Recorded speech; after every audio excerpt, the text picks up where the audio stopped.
Yes, and as it happens, one of the ironies of the story is the fact that when I went to Miep and her husband, I told them they were old and they better hurry and tell me let me write their story. How did they respond to that? Well, it was part of what made them agree to do it. But ironically, even though he passed away quite a few years ago, she's still alive, and she's about to celebrate her 100th birthday. And she's very much alive. And because so much has new kind of revelations have happened in the Anne Frank world, the Simon Schuster and Oasis are reissuing this book with a new epilogue. Mm-hmm. And now it's an audiobook as well. The audiobook, right.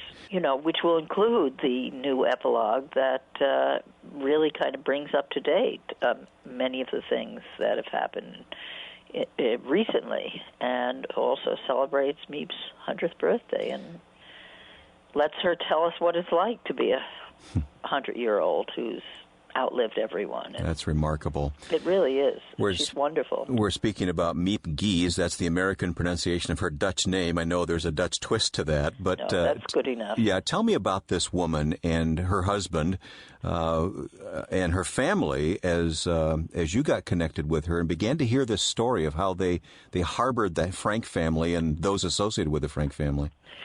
Well, Miep is actually from Vienna, and she came from a very poor background, and after World War I, she was ill and starving, and as it happened, she was brought to the Netherlands by a workers group, with a lot of other hungry little children. She was 10 years old, and she was fed, and her life was saved.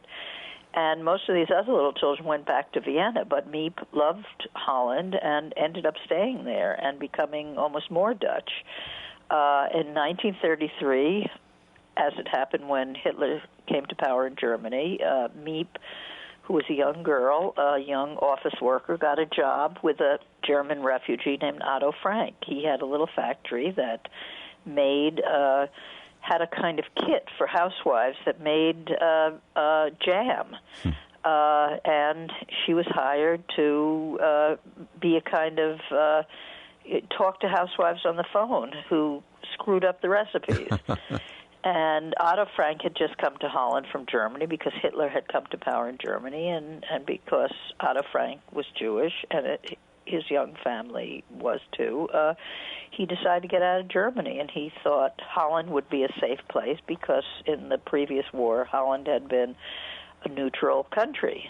So he brought his little business to Holland, and then his little family. Anne was 4 when she first came, and Miep started working for him. And as time passed, she became friendly with the family and knew Anne and Margot, the sister, as children, and she was just a family friend. And when she started being connected to Jan, who was a Dutch social worker, young man, and who she eventually married, he got to know the Franks too.